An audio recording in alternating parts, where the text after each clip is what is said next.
All right, let's do a sound check, everybody. God, man. Okay, I'm feeling a little bit better.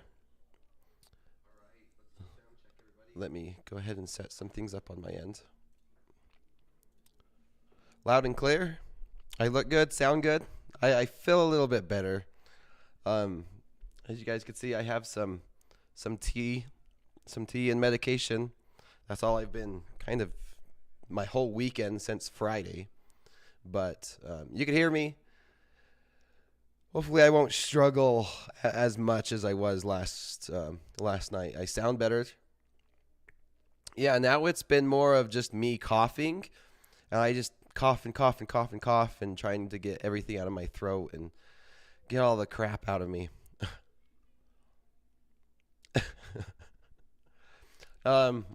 Anyway, let's just jump to it. As always, I'm Coach Dakota. Welcome to Slow Markets. There's our top step risk disclosure.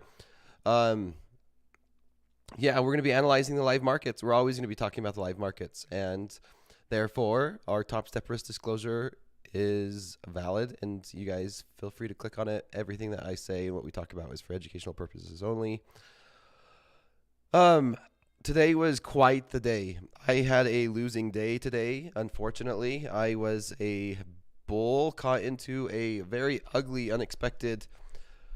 Oh, man, it was just a really ugly market today. As you can see, I have the NASDAQ daily chart behind me. And sure enough, it was probably one of the worst days we've had for a little while, right? Let me see here.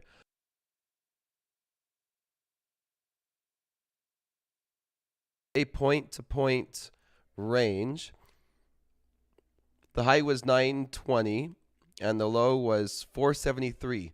So just over, 450 points. Like, that is quite the sell-off. The next worst day was probably, April 19th, and then maybe this one. This was another contender for a really bad day. But to be honest, this was unexpected for me, at least for me anyway. I was looking for maybe a pullback. We had a initial sell-off. And then we've had this nice, we could call this a pullback from a bullish or a bearish, intermediate trend. I was kind of thinking maybe we could test 18,000. That was my target. I was looking for the NASDAQ to test 18,000. And so I was going into today thinking, if we are able to catch a bid, we can start to see maybe 18,000 before tomorrow and then have a pullback. However, we didn't get there. We just continued to sell off. As you can see, we kind of just went to where we hesitated on the initial breakdown. And we went up, we tested it, and sure enough, we sold off right back down into there. So let me continue to go into some deeper analysis on the NASDAQ. And if you guys have any questions, feel free to type them in the chat. And we have an amazing team who feeds me the questions that I do miss. So if we drop down into a 60-minute chart, let me get it set up for us. So here's a 60-minute chart on the NASDAQ. And yeah, sure enough, here's our big initial sell-off. Here's the pullback. We pretty much pulled back right into this area, this zone. This was resistance. It held and became resistance again. And I didn't expect this big of a sell-off. I was thinking maybe we could get something like this and then have another push or a rally or some type of bounce. And we never did get it. And that's kind of what killed me today. And that's what I took all my losses on. So originally, and here's a good example. I don't win all the time. If I did, I'd be lying. So originally, I did end up buying this. It worked out pretty well. We went down there. I tried to buy it again. I took a loss. We came back down. I started to buy into this zone as well. I took a loss. Then even near the end of the day, I was looking to see if maybe some of this would hold up. But I was just kind of course, with hindsight at our back, it's like, well, it looks like I'm trying to drop a falling knife, which, yeah, after the fact, it sure does look like it. But I was just trying to buy a pullback. It works a lot more than it doesn't. And here we are. We sold all the way off. We got all the way down to pretty much 17,450s. And, we're kind of right here, right? We're holding this type of support. And so maybe we see some type of a push higher. And we do have FOMC tomorrow, which everyone's going to be watching. And FOMC definitely has the potential to just tank this market to new lows. We can very well see a very ugly day. If we break below this, the next area I'm looking at is 17. Right here, right? April 19th, April 20th, 22nd in this area. So if we break below this, it's going to be very hard for me as a bull to try and buy this. Like all of my bullish, I guess, the perma bull in me looking to buy the market, if we break down below this, and then essentially I don't want to buy it until we find more structure. And even now it's a little bit difficult. We did start to find some buyers right here, but this is kind of a last ditch effort. And I know tomorrow's the big day for FOMC, and that's definitely probably was the main reason. A lot of people that's scared going, and there's a lot of people that's scared just getting out of the market, selling the market, going into FOMC, and that probably is why. Like I said, I don't know the reason why behind a lot of moves. I kind of not think about all the reasons why. But I will be on Topstep TV during FOMC, during Power Hour. So there's that. I will be on FOMC. It's going to be fun. I'm going to trade the afterglow. I do like trading the afterglow. I don't like trading the news. Of course, I don't want to be in a trade during the news, but I will be on Topstep TV tomorrow during Power Hour. I'm excited. And then, of course, Friday mornings, me and Coach Jay will be on Fast Markets. Coach Jay is actually going to be joining me tomorrow. Maybe we start the stream 5-10 minutes early, go through mic checks, and then do our regular stream. I'm going to connect up with Coach Jay in a little bit, and we'll try and prepare our best and get the audio. Audio is my worst nightmare. I would rather deal with the market selling off like this than audio issues, to be honest. Let me see. I'm going to get to some more questions. I'm going to not touch the NASDAQ until tomorrow. Essentially, all I'm looking for in the NASDAQ is for us to either consolidate sideways or have a little bit of a pullback. But I still believe the NASDAQ can maybe hold this until tomorrow. And then if we do, we just dump if FOMC is any type of bearish. But let's get to some questions. Do you ever trade Sunday evenings? If so, how do you approach the trades? Nicholas, I do trade Sunday evenings, and I trade Sunday evenings just like I trade every other night during slow markets. I go through the same routine, I go through the same markets, and I do the exact same thing. What is the best time to trade Nikkei at Asian session? Is there something similar to the New York Stock Exchange that brings high volume? So yes. So AAR, Nikkei, the best time to trade Nikkei for me is pretty much this time during slow markets, because it's the Japanese market, the Asian market is open. That's what I see a lot of volatility. So I'm going to go ahead. Let's move on to the next market. Let's talk about crude oil. I did have a winning crude oil trade today. Unfortunately, it was overshadowed by me losing it. All the profits I made on crude oil on trying to buy the NASDAQ. Unfortunately, but if you guys were on Topstep TV, you've seen me in the chat. Crude oil sold off, and both Coach Jay and I was buying. We bought 81. We bought $81 a barrel. I got in at like 81.05 and then 98. So I got in 3 contracts. Average price was like 81.05, and sure enough, it's the basic same thing, right? Look at all this support right here. Here in crude oil, we sold off. This was a very long extended move. Okay, if we're going to find some buyers, this could be a very well possible place that we'll find some buyers. And it allows me to have a cheap trade where my entry's here, my stop loss is here, and I'm looking for a nice bounce. So it played out really, really well. Unfortunately, the money I did make on this crude oil long, I gave back trying to buy the NASDAQ.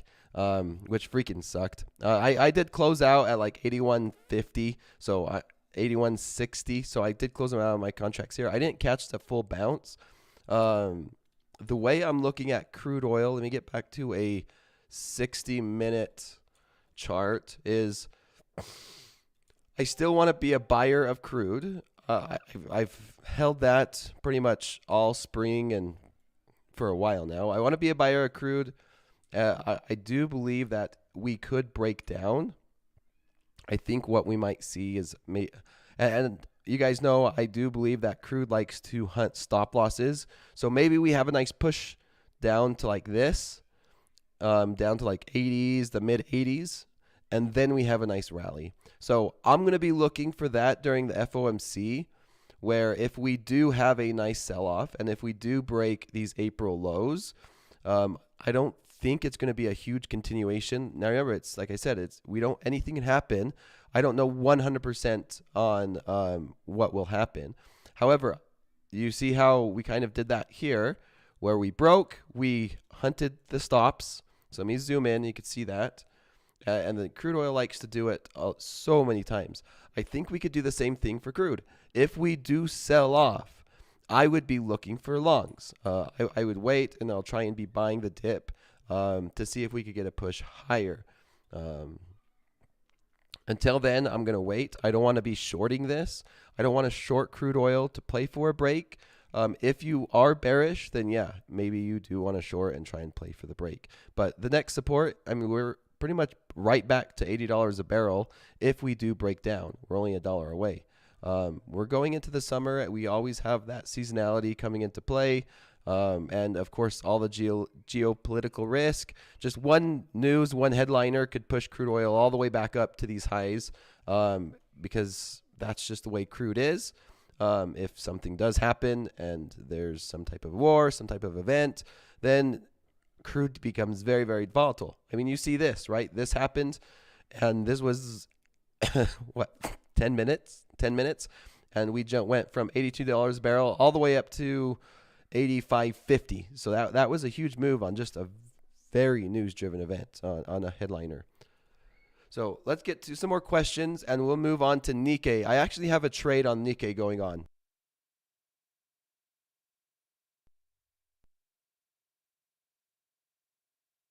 Mick always recommends traders to average into positions instead of going all in with bigger size. What's the difference between averaging in and being greedy? If any, I get stopped. So Segi, the way that Mick, and let me pull up, and while I'm answering this question, I'll pull up my live account and I'll show you the trade that I'm currently in.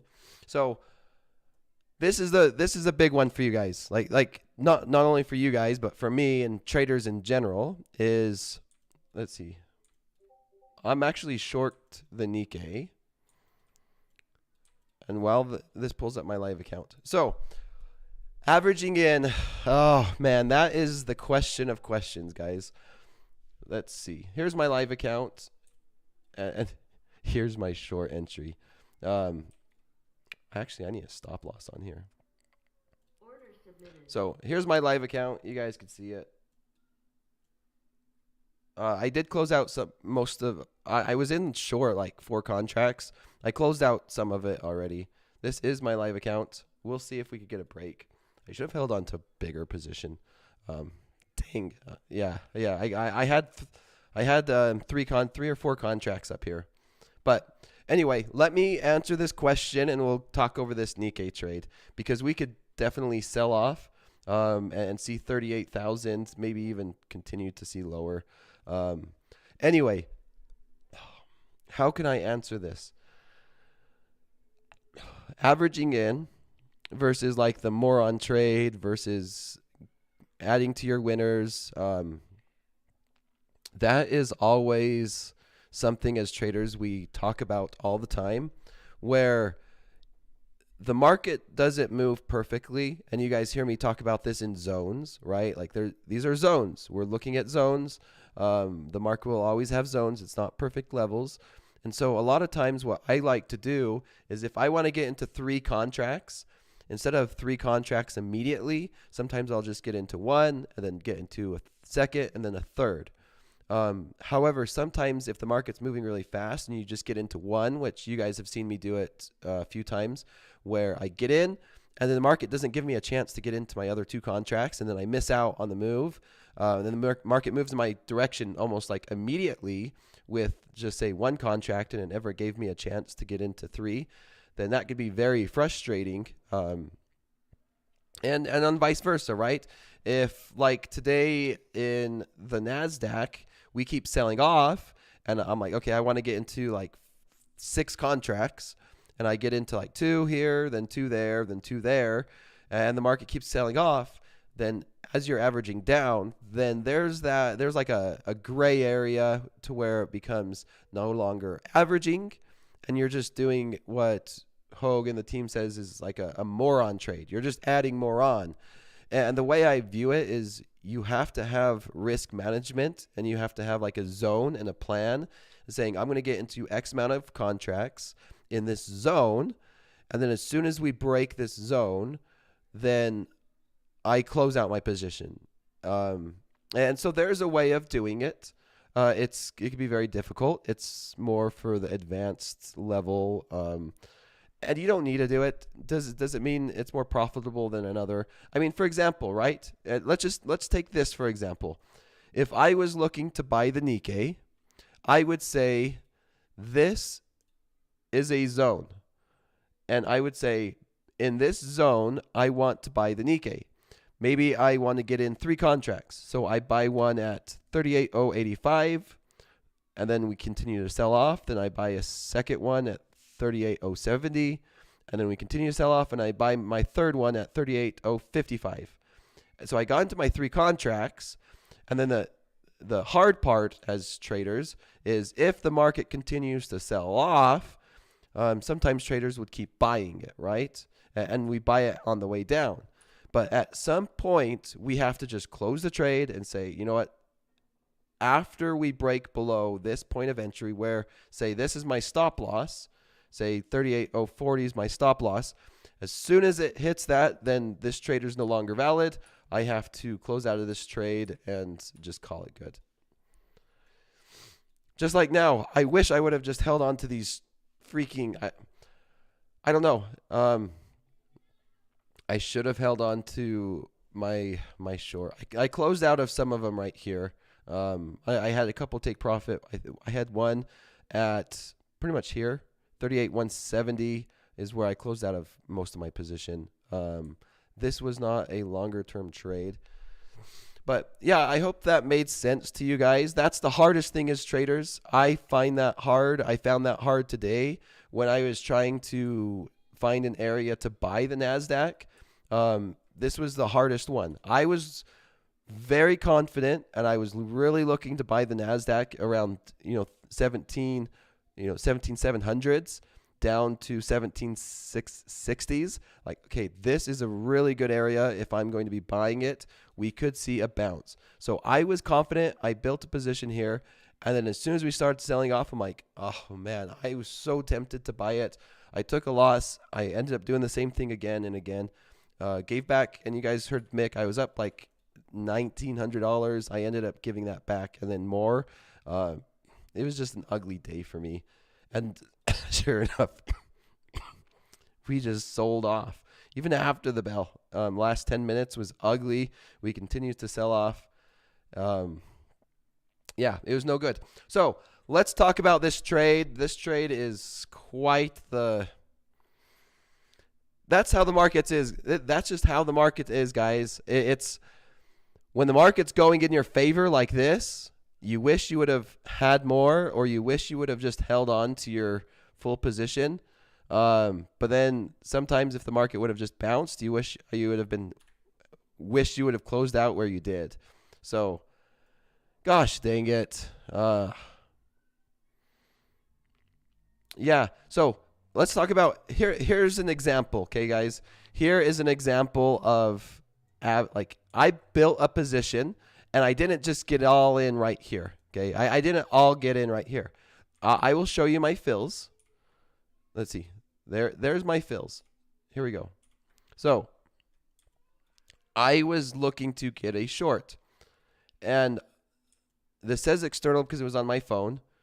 So I was looking to short the Nikkei, and my stop loss was right here. I said, if we get above, 340s, I'm just going to close out of it. I wanted to get in 6. I only got into 5 of them. I only got into 5 contracts. So this is a good example. And I said, as we push up, I'm gonna sell it. As we push up, I missed an opportunity.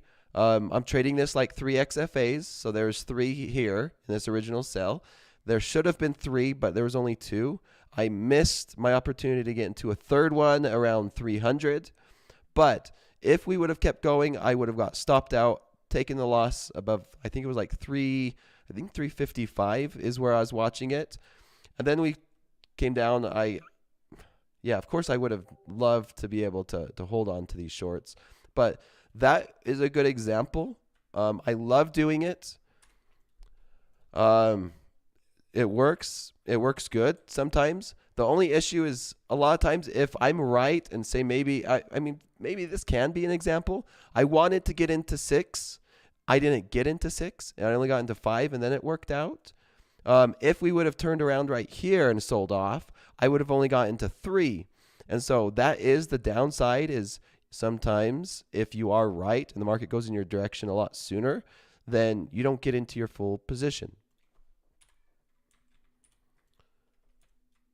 Okay.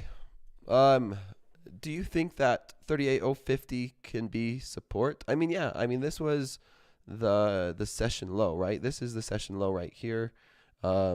This could very well be support. Obviously, I'm short. I'm not always a bull. I take shorts, and here's a good example. Oh. Okay, give me a second. I'm going to get a drink, and we'll take a look at some more questions, and we'll go over gold. Then we'll take a look at some gold, and I'm thinking about cutting it short, but I feel like we could answer some questions, and I'm feeling a lot better tonight than I was, so I'm okay with going over all of these questions. Oh. Can you show an example of adding when in profit? Peter, remind me in a little bit, and I'll give you an example of adding when in profit. I think that would be a good example, because that's one of the harder things for traders to do. It's easy to add when it's going against you, and it's hard to add when it's going in your direction.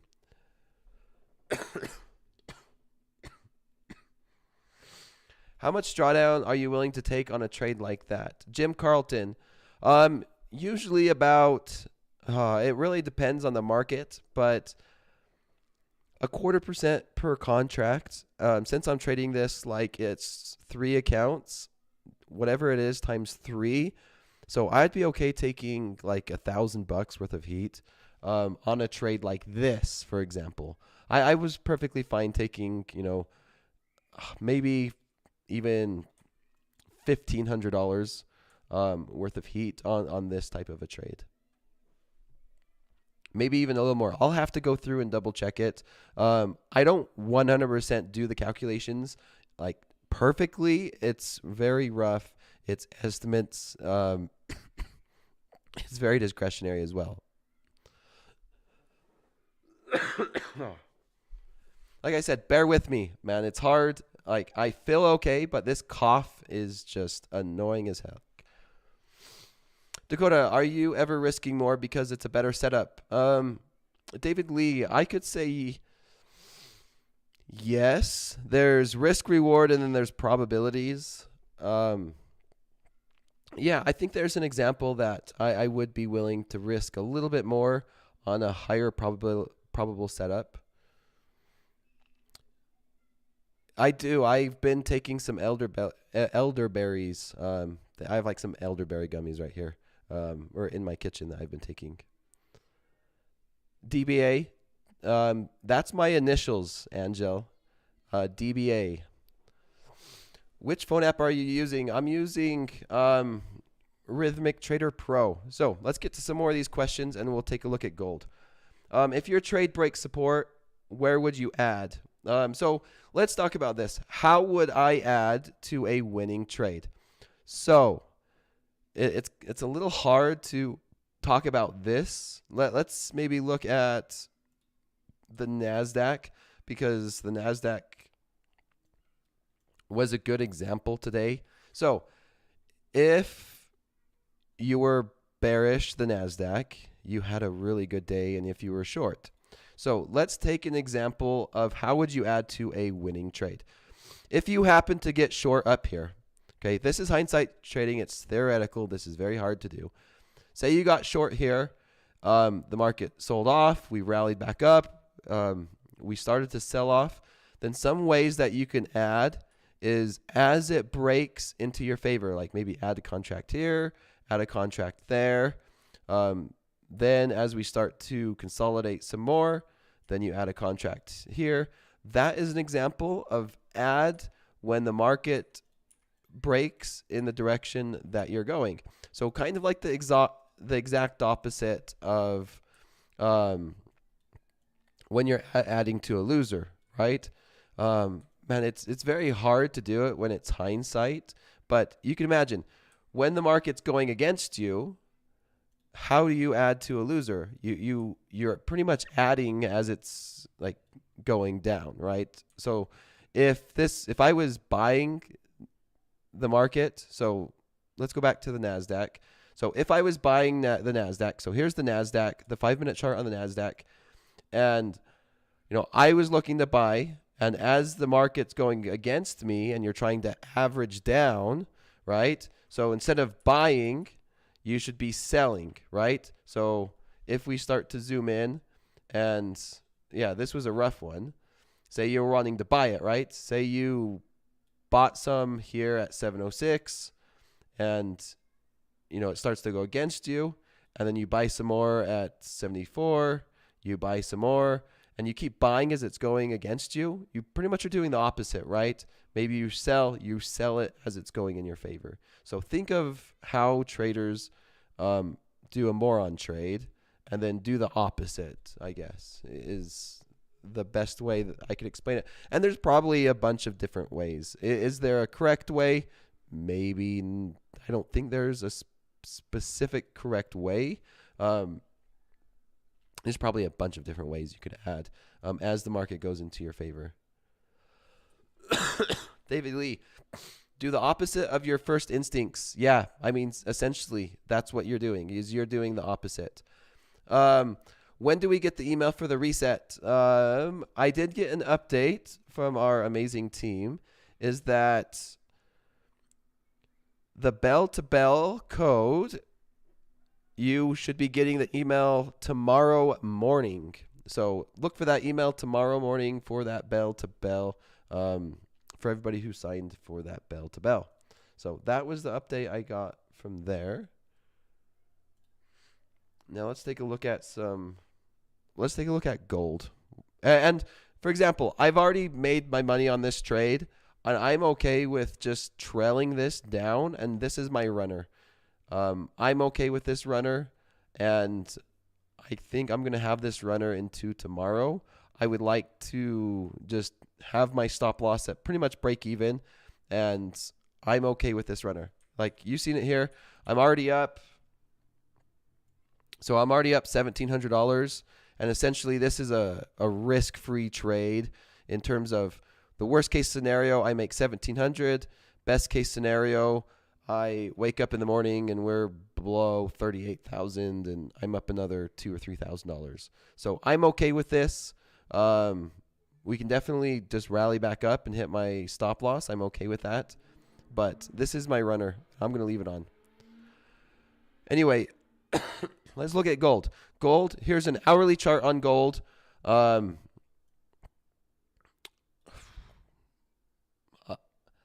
I don't know what to say on gold. It looks like we just broke below a key psychological level, the 2300. I mean, this was quite the rally, to be honest, guys. This was a pretty huge rally for, let me see. I mean, looking back. So pretty much since February, we went from, we pretty much went from 2000 all the way up to like 24 2440s, almost 2450. So that was a huge rally. This pullback is very healthy for the market. I would be looking to find maybe a place to buy it. FOMC, depending on what happens to FOMC, that could signal that we could, if higher for longer, of course. And then, of course, with the headlines of what's going on overseas with war, maybe I look for something very basic, right? Simple and basic. If we get down to 280s, I would look for a long, because this will give me an opportunity to find a cheap trade. If we get down there, then I could definitely see something where I could see a buy limit, a stop loss, something like that. Yeah, 280s, very basic, support and resistance. This was support, or it was resistance. It became support. We're kind of right in the middle. There's not really any support and resistance that I see right here. I don't want to be a buyer or a seller right now, but I'm more bullish gold than bearish, just because we've had this nice little sell-off.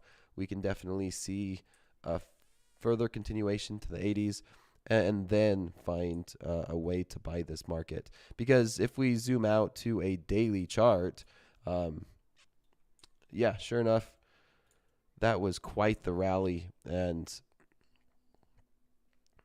I don't think it's gonna, I don't know. It's hard. I haven't been watching gold for very long. I would look to be a buyer in this market. Maybe we sell off, right? Maybe we sell all the way off to 250s. Let me see.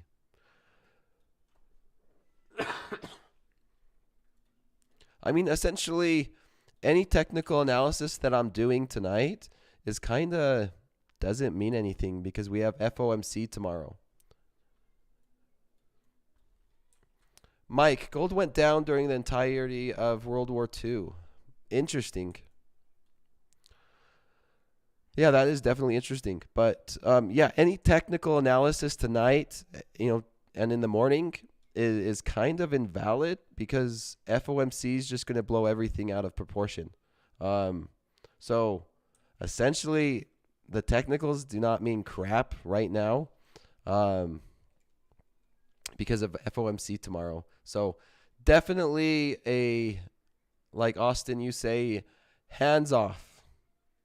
Yep, hands off. We could sit here and analyze the charts as much as we want, and that doesn't mean anything. Hey, Dakota, I struggle with emotions. How do you know when to call it quits for the day if you're down so you don't hit your daily loss limit? So this is a good question. How do you know when you call it quits? Well, you need to set those parameters for yourself. Topstep does an amazing job. I absolutely love the daily loss limit here at Topstep. When you can't handle your emotions, there's the daily loss limit.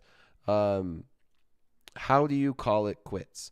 Whether you're up or whether you're down. And I think more so, even if you're having a losing day, we have the daily loss limit, right? I think we see it maybe just as important for traders who are already profitable and up money. Maybe that was me today, where I was up about 2,000. And then, like, when would I call it quits? Do I wait until I give it all back and then I hit my daily loss limit? Do I give half that back? And I think we've seen it with that one live trader who was up like 50,000 and then ended up giving 40,000 back, and Mick stopped him out at 10K when maybe he would have just gave it all back and hit his daily loss limit. And could you imagine going from plus 50,000 to hitting a daily loss limit of 3,000 all in one day? That's very hard for you psychologically. I don't care who you are. For me, for anybody to have that type of a swing. So not only do you have to understand yourself on when do you call it quits when you're having a losing day, and maybe even if not more important, when do you call it quits when you are having a winning day?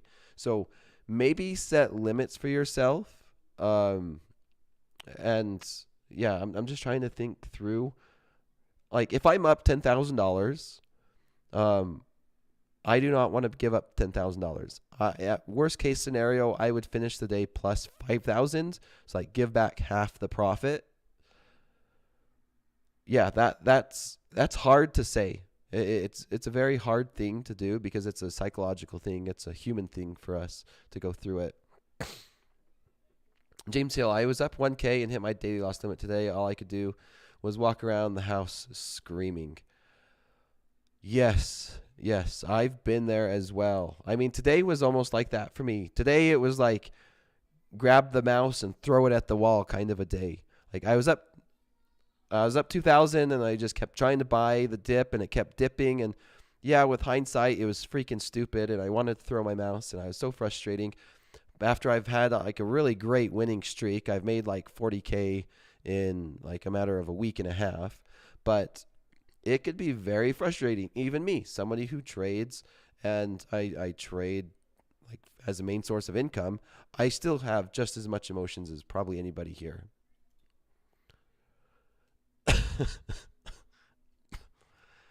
Oh man. Yeah. Yeah, well, let's talk about this trade. So let's talk about this trade. I'll talk about this trade and then we'll answer some more questions. And I think I'm going to have a short stream tonight, guys. And I want to make sure I get some good sleep tonight and feel okay. So anyway, why did I get into this trade? What was I looking for? And let's see. So as you can see, I started getting in around this level. So essentially what I was looking at, and I'll show you, I want to review this. It's very basic, very simple, this is a 100-tick chart. This is a lower or higher time frame chart. We had support here, some support here. I was looking for this support to become resistance. And now it's a zone. So now given it's not exact, and you guys could see here, there's plenty of areas that we could have a debate what's considered support. And then we also had a little bit right here. And so I'm like, okay, this is a zone. I want to get into 6 contracts. Think of it like it's 3 accounts, 2 contracts per account. 2 times 3 is 6. So I want to get into 6 contracts short. So I want to start scaling in right at the very beginning. So like, okay, at the very beginning is right here. So as we start to rally at this, so as we imagine this zone, so let's have this zone right here. This is a kind of a big zone.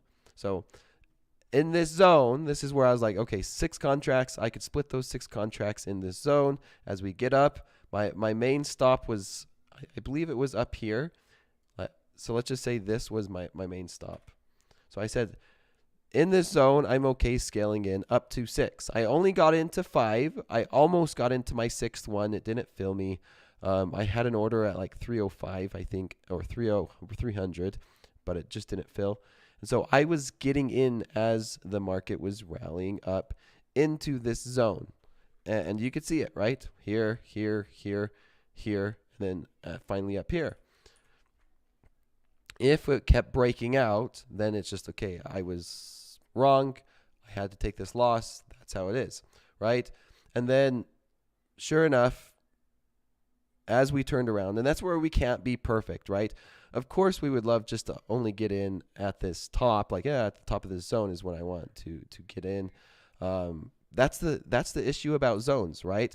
Because very much we could have easily went up like this, barely get into the zone and then sell off, or we could have went up to here and then sell off, or like do what we did and then sell off, or we could have just barely touched it and then sell off. It's very hard to know.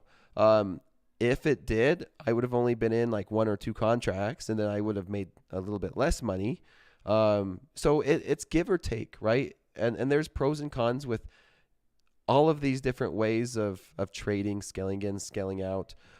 Which one's better? I can't really say if one is better than the other. Maybe just some traders like to all 6 contracts. I'm going to wait for this, this specific entry and then get in all 6 right here, right now. Sometimes that works. Sometimes it's like a little bit more difficult. Because yeah, if I would have gotten all 6 contracts right here, then I would have taken a loss. I'm glad I waited and I scaled in as I did, because that gave me a little bit more wiggle room and buffer to handle that type of margin for error. So I hope that makes sense.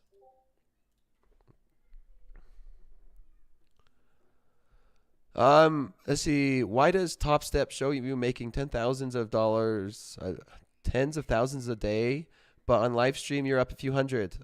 You do not watch my live stream enough. That's all I have to. Oh, that's a scammer. So that's somebody that doesn't watch my live stream.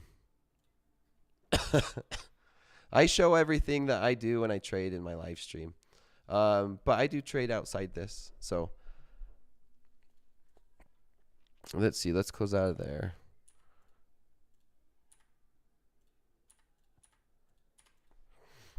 And then I don't make $10,000 every single day, guys. That's not the reality. I've been trading this account since the middle of January, near the beginning of February.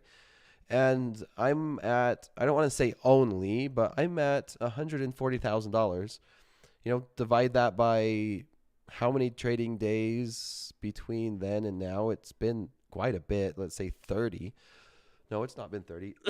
It's been like 60 or 70 trading days, right? 60 or 7 yeah, it's a lot of time. My average daily P&L is not that a lot. Yeah, I know. That's the reality.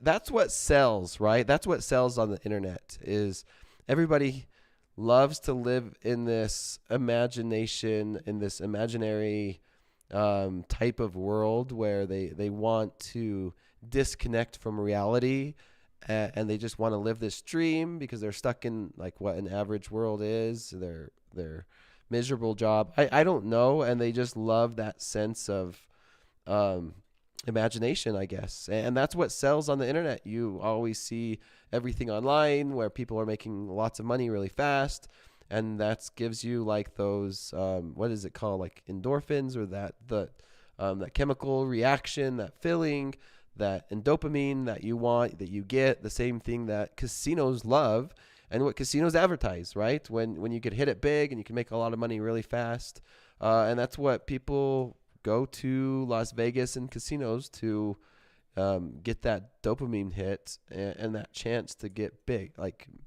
yeah, that's the reality, right? And that's what is the fashion. That's what people sell. That's what people see. And that's what that's what sucks sometimes.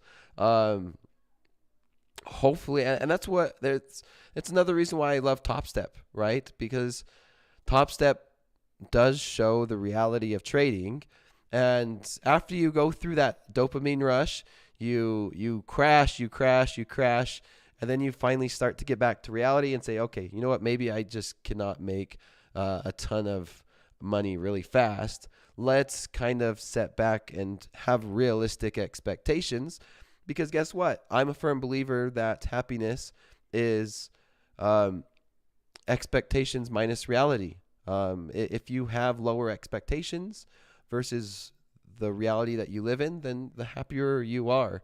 And sometimes, and I make this joke a lot,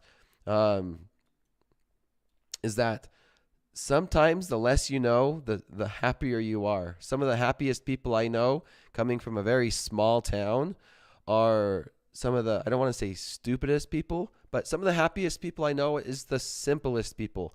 They go to work, they work at a coal mine, they're a mechanic, they go home, they drink, a couple beers with their friends, and they're the happiest people that I know. And then some of the most wealthiest people I know are some of the most miserable. Some of my coworkers, some of the friends and business owners that I work with, they just grind. Like, it's nonstop grind, and they get frustrating. And it's a good example of, ignorance is bliss, right? Let's get to a couple more questions. We still have 15 minutes. I'm watching this trade play out. I'm not seeing much. I don't want to trade much going into tomorrow's FOMC. I think we'll just get a lot of chop between now and tomorrow's FOMC. And I'm just looking through these different markets just in this Nikkei short. Nicholas, what kind of work do I do outside of trading? I am a director of a supply chain company. So I do a little work on a supply chain. So I have a team in China, Vietnam, and we manage supply chains. And but this is my main source of income. It is this. I'm a boxer. Why do you prefer a 100-tick chart versus a minute chart? It's just something I'm used to. The book How I Became Stupid is a good read that talks about that the less there is a correlation between IQ and overall life sentiment. I believe that, Astro Nerd. He does a body double. Actually, Matt Damon is my body double. What is the average of viewing charts in ticks? I'm not sure by that question. Here's a question. This is a hard one. This is one that we probably all ask ourselves. You guys ask yourself this probably every single time when you're trading. It says, how do you know when support will become resistance and when resistance will become support? So how do we know that? I don't know, right? We don't know when will support become resistance and when will resistance become support. We do not know. We just look for areas where there's a possibility that support could become resistance and resistance can become support. And that's where it is, just probabilities, right? Where, look at this. We bounced right off this support area. There was a higher possibility that this became support versus maybe if we sold off here or here, right? There's a higher chance that since it was support before, it's support again. It doesn't mean 100% of the time. So there's no way that we can know, but there is a way to just have the odds in your favor and say there's a probability that it can happen or a higher probability to happen in this area than it is not. Neil, I 100% would not recommend trading in the middle of FOMC. I will trade the afterglow. I will trade after FOMC because its volatility and technical analysis plays good after the fact, but I will not have a trade before FOMC and I will not have a trade during FOMC.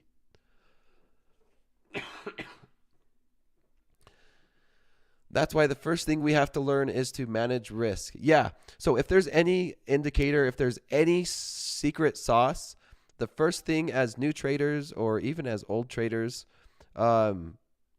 is risk management. Should be the very first thing that we focus on and that we learn as a trader to become a successful trader.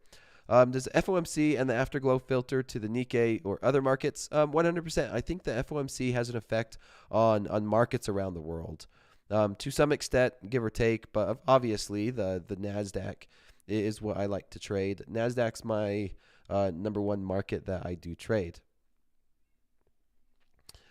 I don't know about full pork on the house account. We'll see. We'll see if we could get some good trades on the house account for Andre. Andre, he's just the executioner. He's in a tough spot, right? Everybody knows Andre's the guy pulling the trigger. He's trying to, trade with so many different opinions, so many different traders.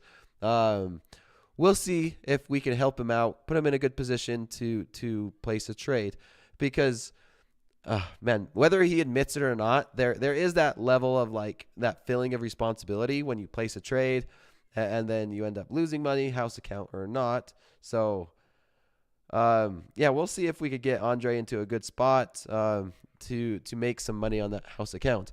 Hit that elaborate $10,000 day, 15 contracts, whatever. We'll see. I'm on Power Hour. Hopefully it's not locked up before it gets to my turn, obviously, for Power Hour. James, I have a spare combine to risk YOLO for the limit for FOMC. Dakota, what if we did polls with levels basis? Are you referring to the house account? We do not need level 2 market data for tick charts. Is Andre Mr. Opposite? What's your preferred poker game? 1-2s. I like 1-2 poker games. That's where you get the most fish. If you know what I mean when I'm referring to poker. 1-2 poker game. There's more fish in the sea. Yeah. Is who the new Jim Cramer? Alan S., if you say I'm the new Jim Cramer, no, I'm not. There's no reverse coach DBA ETF.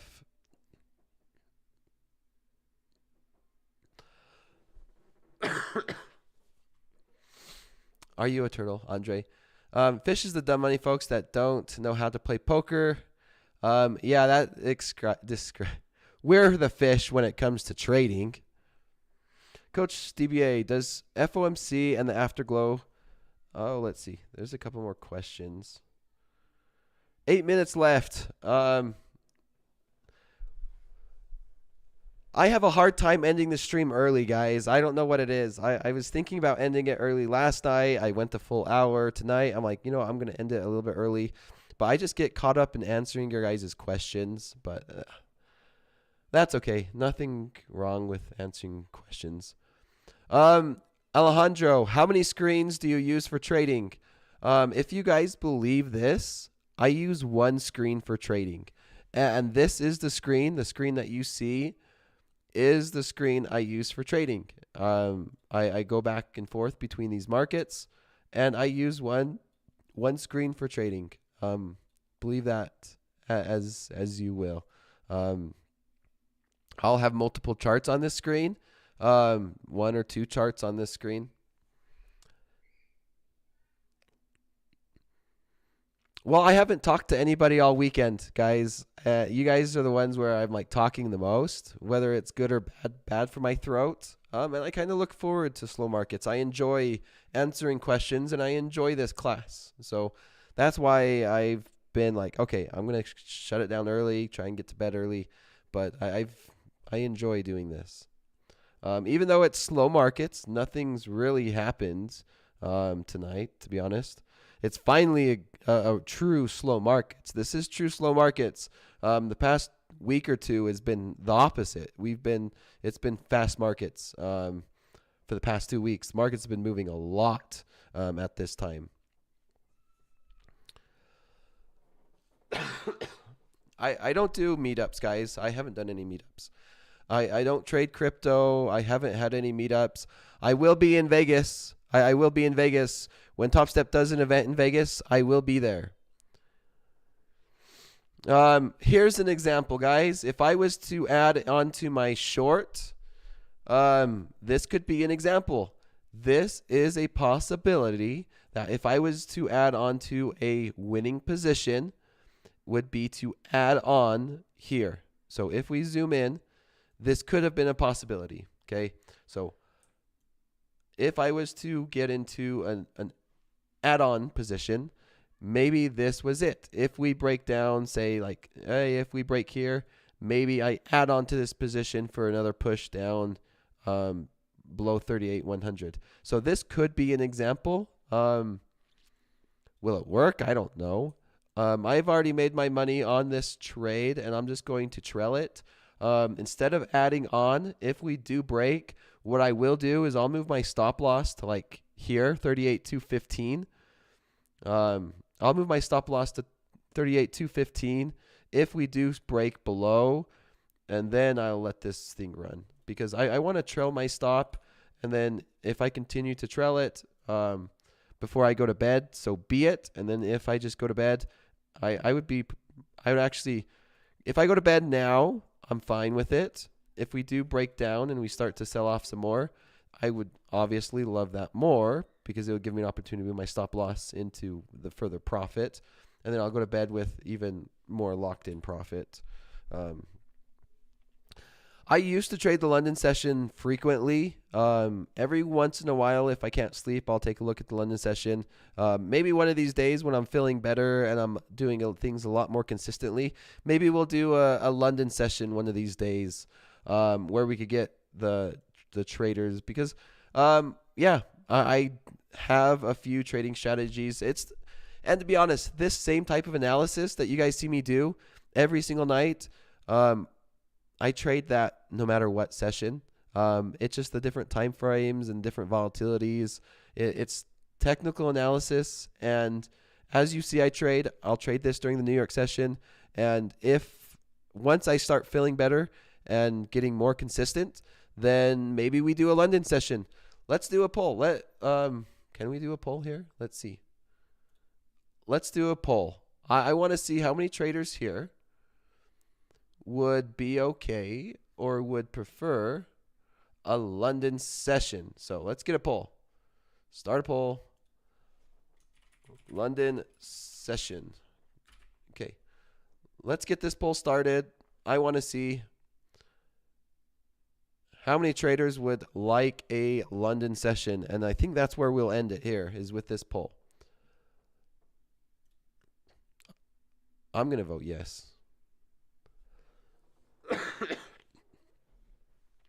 Because we have traders around the world, guys, right? We have traders all over the world, and some traders waking up early, some traders staying up late. Not a 24-hour. I couldn't handle a 24-hour stream, guys.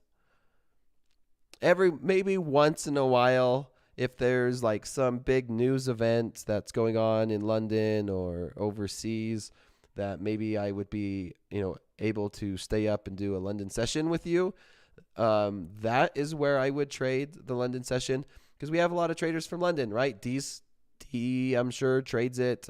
We have Max Maserati. We have traders around the world. Maybe we do something with a guest, right? Coach Jay will be on tomorrow with me. I might start stream 5 minutes early to do some sound checks. Tomorrow during slow markets, Coach Jay and I'll start the stream a few minutes early, do some sound checks, and then do it. Yeah. From Switzerland. Okay, guys. Looks like we have 82% wanting a London Open. Yeah, London Open could be really good. And here's a fun fact for you guys. A lot of times, the pivot, either the daily high or the daily low, can happen an hour around the London Open. And let me give you an example, because I used to absolutely love trading the London session. And here's why. So if we go to where the London Open was, so where's the London? Right here. Take a look at this. The London Open was right here. A lot of times, the daily high or low can be made an hour before or an hour after the London Open. There was a high, there was an opportunity, and we've sold off ever since.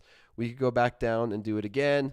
But there's some great opportunities around the London Open on some reversal trades, and yeah, so we'll see. That's something where once I start feeling better, once we get that in the books, I'll have to work with the Topstep team to arrange it. Of course, my time, my schedule, and then we'll go from there, guys. Other than that, I will be on Topstep TV tomorrow, and I'm going to let this trade run overnight. So take care, everybody, and I will see you tomorrow during Power